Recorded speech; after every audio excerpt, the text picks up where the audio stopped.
Assalamualaikum warahmatullahi wabarakatuh. Alhamdulillah, wassalatu wassalamu ala rasulillah. Segala puji dan puja kehadirat Allah subhanahu wa ta'ala, juga salawat dan taslim kepada Nabi besar Muhammad sallallahu alaihi wa ala alihi wa sahbihi wasallam. Saudaraku seiman, melanjutkan bedah buku kita, kumpulan doa dalam Al-Quran dan Al-Hadith, yang ditulis oleh Syekh Sa'id bin Wahf Al-Qahtani, rahimahullah. Dan kita masih berada di bab ke-24, doa setelah tasyahud akhir sebelum salam. Kita sudah membahas dua doa yang dianjurkan untuk dibaca, dan dari dua doa ini ada potongannya yang sudah kita bahas. Saya bacakan dulu doanya, yaitu hadis yang diriwayatkan oleh Bukhari di jilid 6 halaman 407. Bagi teman-teman yang pegang bukunya di halaman 52, yaitu Allahumma inni a'udzubika min adzabil qabr. Ya Allah, aku berlindung kepadamu dari siksa kubur. Dan ini sudah kita paparkan panjang lebar di pertemuan-pertemuan yang lalu. Wa min adzabi jahannam, dan dari siksa neraka jahannam. Dan ini juga sudah kita paparkan sampai membedah buku khusus masalah neraka sekitar 32 bab. Kemudian dua potongan yang lain adalah wa min fitnatil mahya wal mamat wa min syarri fitnatil masihid dajjal. Dan dari fitnah kehidupan juga kematian, serta dari keburukan fitnahnya Al-Masihi Ad-Dajjal. Jadi dua poin ini yang butuh penjelasan nanti insyaAllah kita akan paparkan. Dan hadis yang kedua adalah setelahnya, Allahumma inni a'udzubika min adzabil qabr.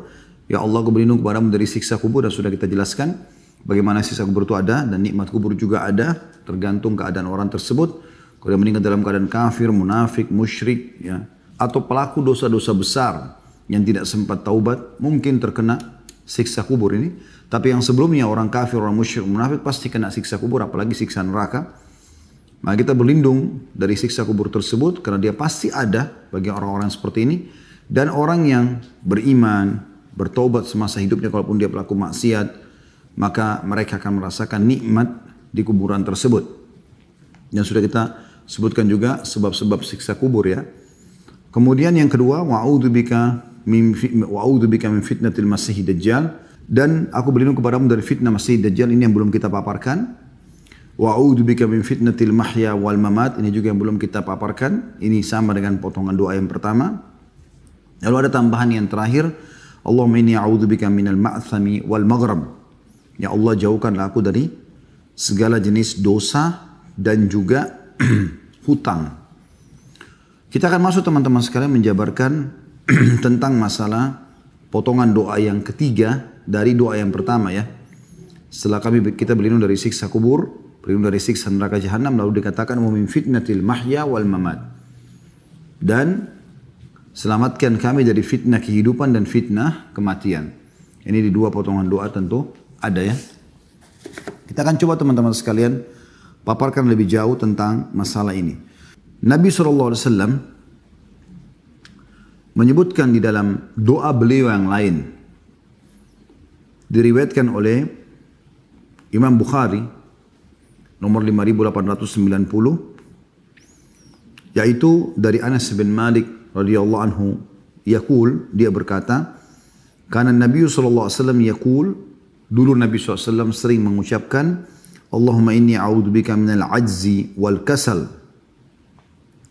Ya Allah, aku berlindung kepadamu dari sifat kelemahan dan juga kemalasan.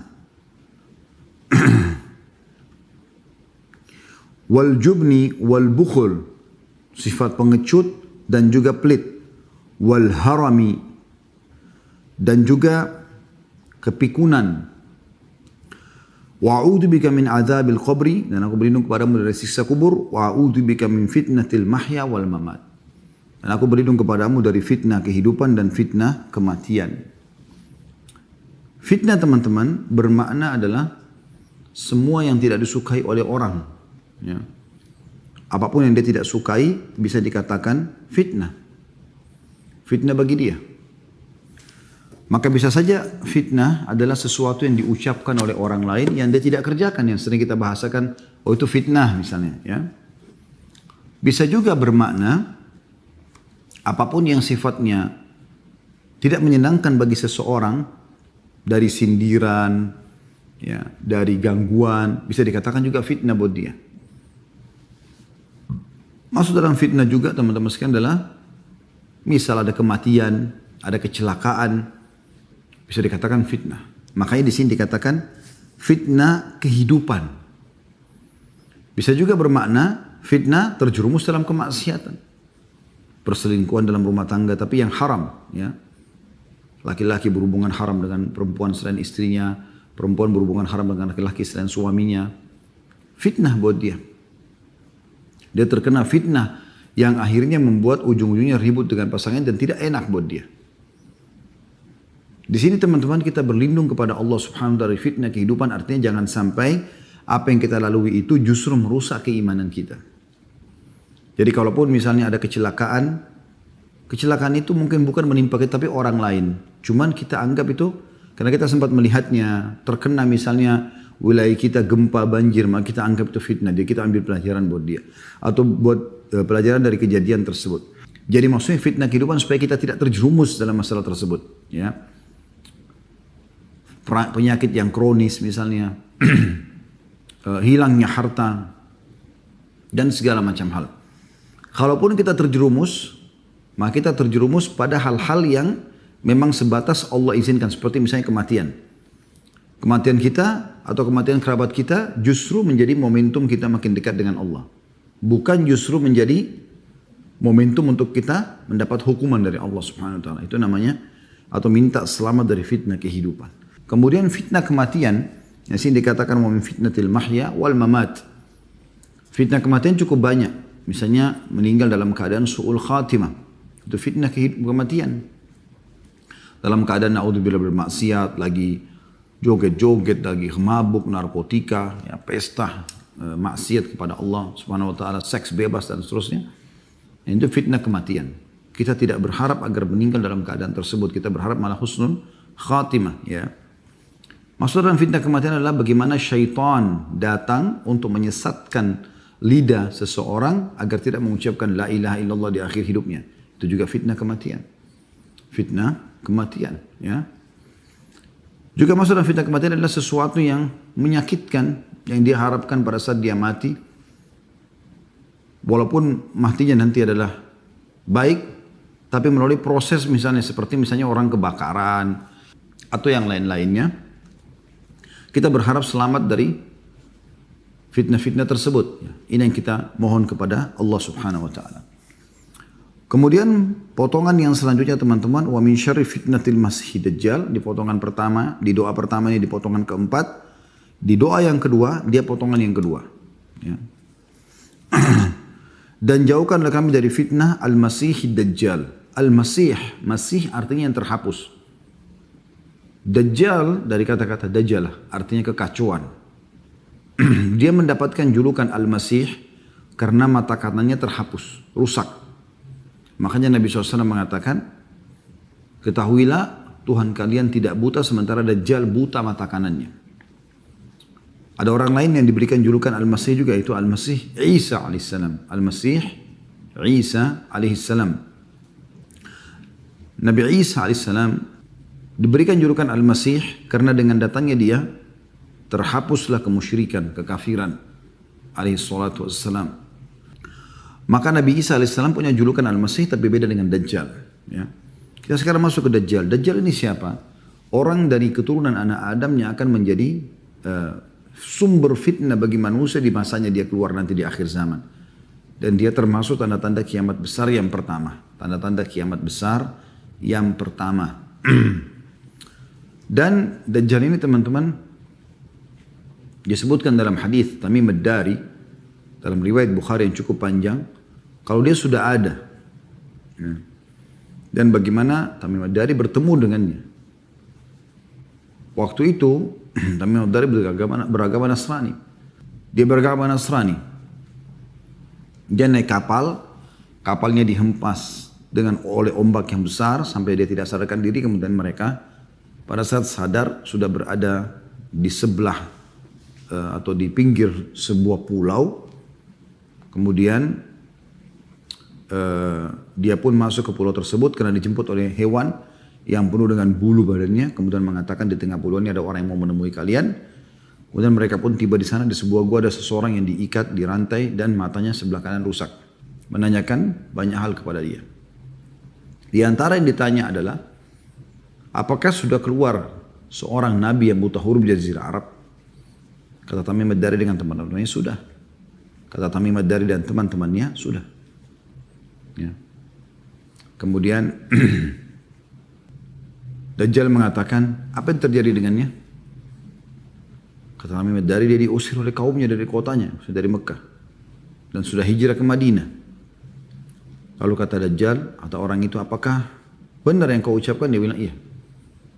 Terus Dajjal bertanya, tentu ini pertanyaan cukup panjang ya, ada banyak kasus terjadi, tapi ini dia tanya tentang Nabi SAW.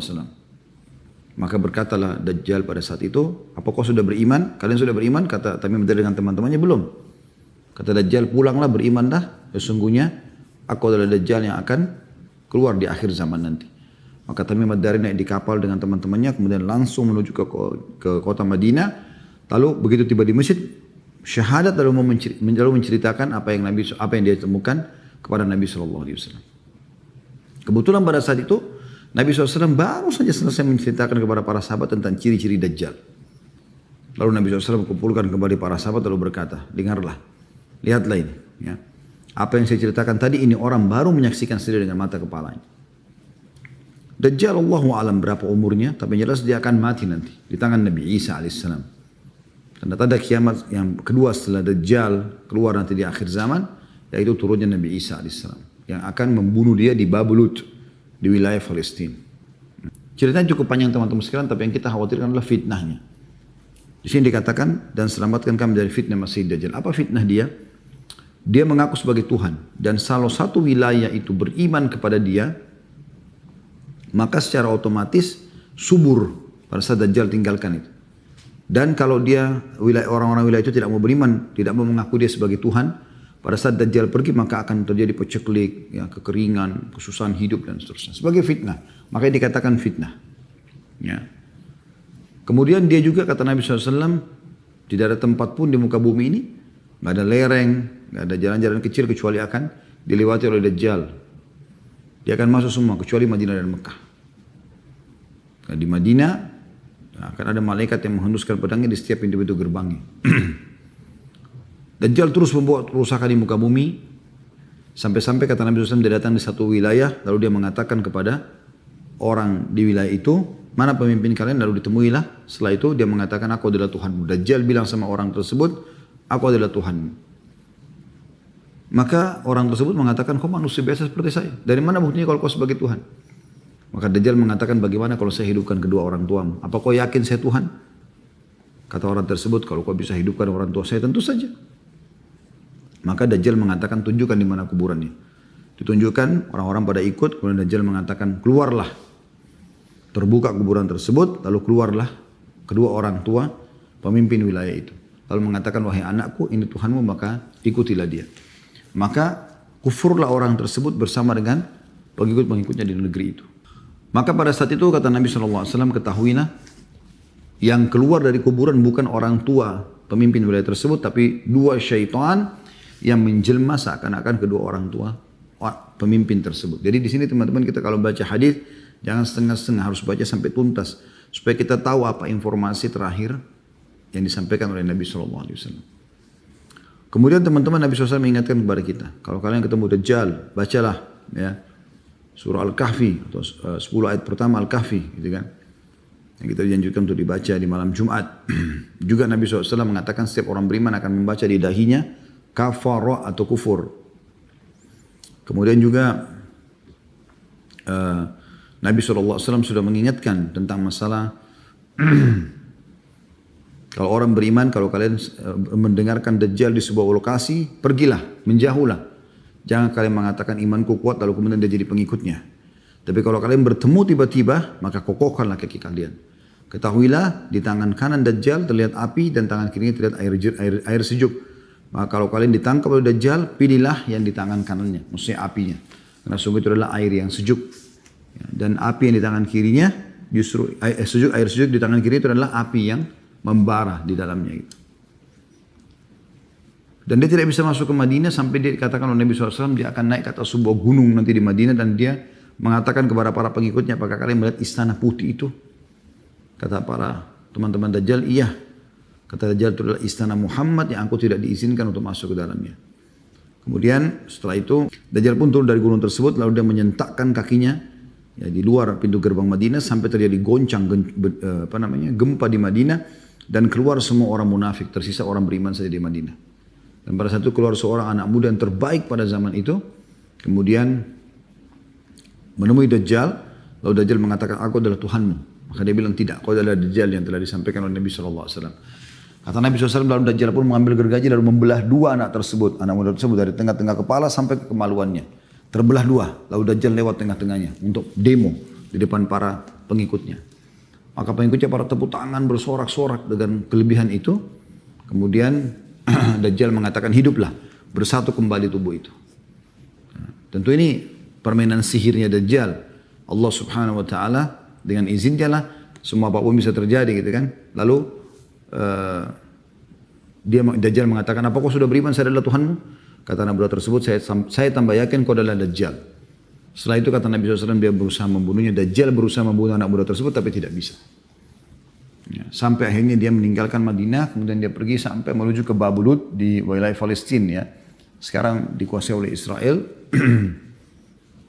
Ya, kemudian Nabi Isa akan turun bersamaan dengan keluarnya seseorang dari turunan Nabi SAW di Madinah yang diberikan julukan Mahdi, namanya Muhammad bin Abdullah, sama dengan nama Nabi SAW.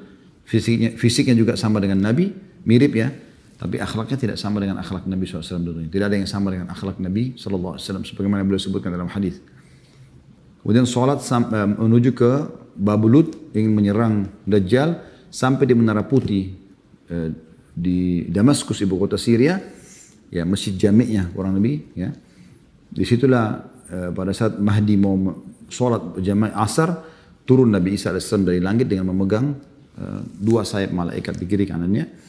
Kemudian sholat bersama dengan Imam Mahdi lalu bersama-sama menuju ke Babulut sampai terbunuhlah Dajjal. Dan ini hadits masyhur yang pada saat Dajjal terbunuh di tangan Nabi Isa AS, ya, maka dimanapun Yahudi pengikutnya dia, ya, yang 70.000 jumlahnya pengikutnya dari Asbahan, dari wilayah Iran sekarang ya, itu akan sembunyi di bawah pohon dan juga di atas batu. Dan pohon batu itu akan mengatakan, hai Muslim, ini Yahudi, bunuhlah dia. Kisah yang masyhur tentang masalah Dajjal. Tapi yang jelas kita berlindung kepada Allah SWT dari keburukan fitnahnya dia.